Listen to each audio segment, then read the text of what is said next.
Waziri Mkuu wa Jamhuri ya Muungano wa Tanzania, Mheshimiwa Musa Azan Zungu, Spika wa Bunge la Jamhuri ya Muungano wa Tanzania, na kwa nafasi yangu Mheshimiwa Rais, naomba nitambue kwa niaba ya sekta binafsi uwepo wa ndugu Angelina Ngalula, Rais wa Shirikisho la Sekta Binafsi akiwakilisha Tanzania Bara, na ndugu Ali Suleiman Amuru, mwenyekiti wa Chemba ya Biashara Zanzibar akiwakilisha Zanzibar.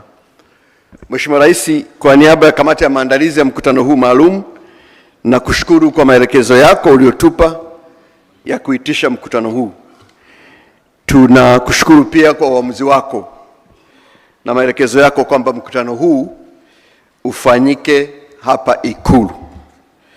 Yote hii ni ushahidi wa wazi wa kiwango cha uzito na umuhimu ulioweka katika ushirikiano kati ya serikali na sekta binafsi katika utekelezaji wa Dira 2050.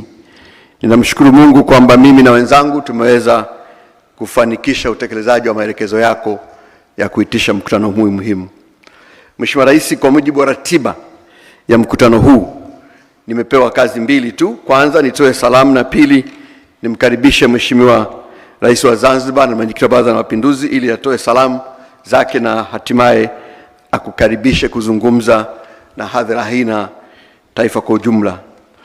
Mheshimiwa Rais, kupitia hotuba yako ya kwanza bungeni uliyoitoa tarehe 22 Aprili 2021, pamoja na mambo mengine, ulieleza kwa kina hatua ambazo serikali yako ya awamu ya 6 ingezichukua katika kuendelea kuimarisha uchumi wa Tanzania.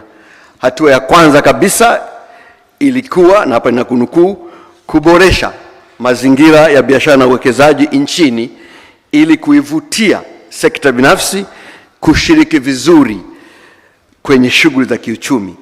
Na katika hili ukatoa mwelekeo kwa kusema mwelekeo utakuwa kurudisha imani kwa wawekezaji na kutoa vivutio kwa wawekezaji mahiri, ikiwa ni pamoja na kuwezesha uwekezaji kufanyika kwa haraka.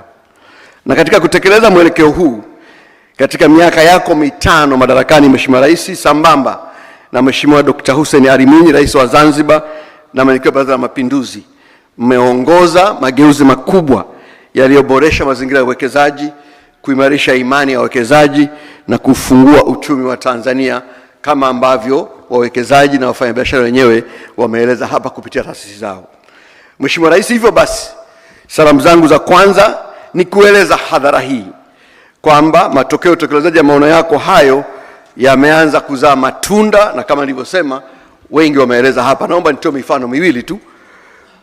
Kwanza, kwa mujibu wa taarifa ya uwekezaji duniani, yani World Investment Report ya mwaka 2026 ya shirika la Umoja wa Mataifa kuhusu biashara na uwekezaji UNCTAD, Tanzania imetajwa kufanya mageuzi makubwa katika mifumo ya usimamizi wa uwekezaji, na wametaja kwa kipekee uamuzi wako na maelekezo yako ya kuunganisha TIC na EPZA kuzaa TISEZA, ipo ndani ya World Investment Report. Hatua hizi zinaelezwa kuifanya Tanzania kuwa nchi iliyokuwa zaidi kiuwekezaji katika Afrika Mashariki na kuwa miongoni mwa nchi zinazoongoza katika kuvutia mitaji ya kimataifa barani Afrika, ambapo thamani ya uwekezaji wote kutoka nje, yani accumulated FDI stock, umefikia dola za Kimarekani bilioni 21.7 ukilinganisha na dola za Kimarekani bilioni 12.7 za majirani zetu wa karibu ambao mnawafahamu. Mheshimiwa Rais, mfano wa pili, kwa mujibu wa taarifa ya Afrika The Big Deal, katika nusu ya kwanza ya mwaka 2026 Tanzania imekuwa nchi ya 5 barani Afrika kwa kuvutia mtaji wa kuanzisha na kukuza kampuni bunifu, yani startup capital, baada ya kuvutia dola za Marekani milioni 52, ikifanya Tanzania kuwa nchi ya pili kwa ukubwa Afrika Mashariki na ya 5 katika bara zima la Afrika katika swala hili startup capital. Na hili ni muhimu Mheshimiwa Rais, kwa sababu miaka michache tu startup hapa ilikuwa hata kutambuliwa haijatambuliwa, lakini leo tunazungumza ni ya pili Afrika Mashariki na ya 5 katika ukanda mzima wa Afrika. nyuma ya Nigeria, Egypt, Kenya, Afrika Kusini. Nchi inayofuata inaitwa Jamhuri ya Muungano wa Tanzania. Muhimu zaidi, Mheshimiwa Rais katika taarifa hii wameipongeza Tanzania kwa kuwa kinara katika uwekezaji wa maeneo ya teknolojia, maeneo matatu. Kwanza, teknolojia ya fedha, yani fintech, teknolojia ya kilimo, agritech, na nishati safi, yani clean energy technology. Mheshimiwa Rais, nitambue pia hapo ukweli kwamba wamesema kwenye ripoti kwamba ukuaji wa startup ya Tanzania inachangiwa na benki za Tanzania, na benki tatu zimetajwa: CRDB, NMB na NBC. Wanawekeza kwenye startup, benki zetu wenyewe. Jambo hili pia ni kubwa. Mheshimiwa Rais, aidha katika hotuba yako niliyoitaja hapo, ulioitoa bungeni kwa mara ya kwanza mwaka 2021, uliweka mkazo mkubwa katika ukusanyaji wa mapato ya ndani ili kuliwezesha taifa letu kujitegemea katika matumizi ya kawaida na katika utekelezaji wa miradi ya maendeleo. Maono yako haya baadaye yalikuja kuwa sehemu ya maono yaliyopo katika dira 2050. Dira yetu 2050 ina maeneo makubwa manne kama ambavyo umetaja. Ina ustawi, ujumuishi, haki, na eneo la 4 ni kujitegemea. Na Mheshimiwa Rais, niseme hapa neno self reliance lilitupa ukakasi kidogo wakati kuandika dira. Baadhi ya wenzetu walitafsiri kana kwamba tunataka kujitenga na jumuiya ya kimataifa. Tulifanya kazi kubwa kueleza kwamba we mean becoming self reliance, kujitegemea. Kwa hiyo baada tukaeleweka, anakumbuka Dr. Asha Ruzi, katibu mkuu wetu, mapambano tulikuwa nayo kule Mbeya, hatimaye tukaelewana kwamba it is important to have self reliance in our vision. Na kwa kweli imekuwa ni sera yetu miaka yote. Sasa safari ya kujitegemea imekwepo nchi yetu tangu awamu ya kwanza, lakini kama nitakavyoonyesha baadaye, Mheshimiwa Rais, kasi yake imeongezeka sana katika awamu ya 6, na nitaonyesha hii kwa takwimu.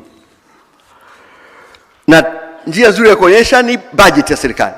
Ni kwa kiwango gani bajeti yenu mnajitegemea na kwa kiwango gani mnategemea misaada. Sasa katika bajeti zako 6 tangu uingie madarakani, umepunguza kiwango cha misaada katika bajeti ya serikali kutoka 7.1 mwaka 2020-2021 hadi 0.9 mwaka 2026-2027. Bajeti ya serikali ya Jamhuri ya Muungano wa Tanzania mwaka 2020-2021 ilikuwa shilingi trilioni 34.9.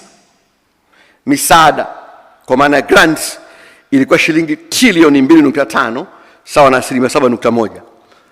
Tukaendelea bajeti yako ya pili ya tatu mwaka 2023-2024, bajeti ilikuwa shilingi trilioni 48.4. Misaada trilioni 1.4, 3.1. Mwaka 2025-2026 ukapunguza. Bajeti hiyo ilikuwa shilingi trilioni 56.49.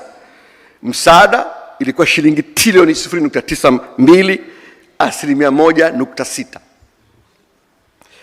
Bajeti ya mwaka huu ambayo iliwasilishwa na Mheshimiwa Waziri wa Fedha 2026-2027, bajeti yetu ni shilingi trilioni 62.33.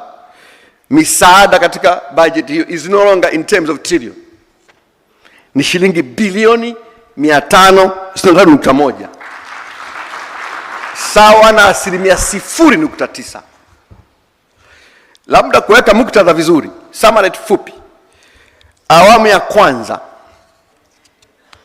ya Mwalimu Julius Kambarage Nyerere, misaada katika bajeti yetu kwa maana grants ilikuwa 30% mpaka 45% katika kipindi chake chote. Awamu ya pili ya mzee wetu Ali Hassan Mwinyi ilikuwa 40% mpaka 50%. Awamu ya tatu ya Mheshimiwa Benjamin Mkapa ilikuwa 30% mpaka 40%. Awamu ya 4 Mheshimiwa Jakaya Mrisho Kikwete 20% mpaka 35%. Awamu ya 5,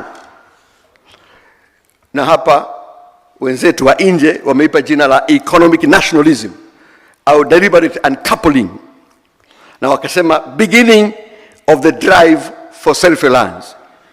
Misaada katika bajeti ya serikali kwa awamu ya 5 ilikuwa 7% mpaka 12%. Awamu ya 6 ya Mheshimiwa Rais Dr. Samia Suluhu Hassan na wenzetu wa nje wameipa majina mawili: modern fiscal autonomy and economic pragmatism. Misaada kwenye budget nilianza pale mwaka 2025-26 3%, sasa ni 0.9%. Kwa hiyo Mheshimiwa Rais, safari ya kujitegemea katika nchi hii imeanza siku nyingi, lakini kasi imekuwa kubwa sana kwenye awamu ya 5 ambapo wewe ulikuwa makamu wa rais, na awamu hii ya 6 sasa tunazungumzia shilingi bilioni 563, 0.9%. Ndio maana nilipohojiwa kwenye chombo kimoja cha kimataifa nilisema wala hatujidai wala haturingi. Wangetupa hizo fedha tungeshukuru, lakini kama watupi, hiyo haiwezi kufanya sisi tukaanza kulia. Ukweli ni kwamba hiyo misaada yote tunazungumzia shilingi bilioni 563 out of a budget of 62 million, 0.9%. Na ndio maana Mheshimiwa Rais, katika mazingira haya taasisi moja ya kimataifa imeandika hivi karibuni, kwa nasoma, wanasema hivi na nanukuu wao. Kwanza ninukuu kwa Kiingereza chao, alafu nitakwenda kwa Kiswahili. Wanasema aid conditionality is no longer a lever of consequence over a government that has already priced its withdrawals into the physical framework. Kwamba masharti ya misaada hayana tena athari ya kimkakati katika maamuzi ya serikali, kwani serikali tayari imejumuisha hatari ya kupungua au kusitishwa kwa misaada hiyo katika mfumo wake wa usimamizi wa fedha za umma. Kwa hiyo itabidi watafute vikwazo vingine. Vikwazo vya misaada haviwezi kufanya kazi tena. Wenyewe wamekiri kwenye maandishi yao. Kwa Mheshimiwa Rais, salamu yangu ya pili ni kwamba mafanikio haya sio matokeo ya bahati, kwamba tu tuna bahati tu, Mungu ametujalia tu. Hapana, hiyo bahati ni muhimu, neema za Mungu ni muhimu, lakini matokeo haya mafanikio haya ni matokeo ya maono yako makubwa, ni matokeo ya uwezo wako bayana, ni matokeo ya bidii yako iliyo thabiti, na ni matokeo ya utashi na utayari wa kisiasa. Ni matokeo ya usimamizi imara wa sera zako za kiuchumi. Mafanikio haya yanatupa matumaini kwamba kupitia ushirikiano wa serikali na sekta binafsi ambao tumeonyesha leo katika utekelezaji wa dira 2050, Tanzania inaweza kuwa kitovu cha uwekezaji, ubunifu, ujasiriamali barani Afrika. Mheshimiwa Rais, napomaliza naomba nitumie nafasi hii kuwashukuru sana kamati ya maandalizi ya hafla hii iliyokuwa chini ya usimamizi ya watu wafuatao. Kwanza ni makatibu wakuu Dr. Fred Msemwa na Dr. Tausi Kida. Lakini Mheshimiwa Rais, tumefanya sambamba. Hii kamati ya maandalizi ilikuwa ni kamati ya serikali na sekta binafsi chini ya usimamizi wa ndugu yangu Angelina Ngalula pamoja na Rais Vincent Minja. Walisimamia hawa pamoja na ZNCC. Kwa hiyo taasisi 4 hizi, TPSF, TNCC, ZNCC na CEO Round Table, tulikuwa nao kwenye kamati ya maandalizi. Nawashukuru sana kwa kufanikisha shughuli hii. Niwashukuru sana management ya Ofisi ya Rais Mipango na Uwekezaji, Tume ya Taifa Mipango na Ofisi ya Rais Ikulu kwa ushirikiano wao katika kuandaa shughuli hii. Lakini kwa kipekee Mheshimiwa Rais, uniruhusu, sio kawaida kumtaja hapa, lakini uniruhusu tu nimtaje. Nimshukuru sana ndugu yangu Mheshimiwa Balozi Ali Jabiri Mwandimi, Katibu wa Rais, kwa jinsi alivyoturatibu. Ukifanya shughuli hapa Ikulu usipopata msaada na ushiriki na uratibu wa katibu wa rais ni ngumu sana. Ninamshukuru mno kwa jinsi ambavyo ametusaidia na kutuwezesha kufanya shughuli hii. Mheshimiwa Rais, kazi kwa kweli kubwa ya uongozi ni maono, lakini ili maono haya yadhihirike yanahitaji wabeba maono. Niruhusu nitumie nafasi hii kwa sababu leo tuna sekta binafsi na sekta ya umma kumpongeza sana kijana wako Gilad Teli, mkurugenzi mkuu wa TISEZA.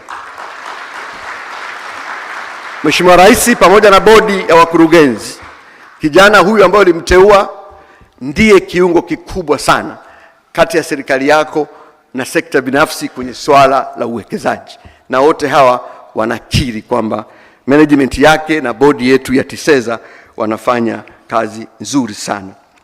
Kazi yangu kama waziri ni kukusimamia utekelezaji wa maono yako Mheshimiwa Rais, lakini ili uweze kusimamia unahitaji watu ambao wanasimamishika. Kijana huyu anasimamishika. Tunashukuru sana. Mheshimiwa Rais, baada ya salamu hizo, sasa ninayo heshima kubwa kumkaribisha Mheshimiwa Dr. Hussein Ali Mwinyi, Rais wa Zanzibar na mwenyekiti wa Baraza la Mapinduzi.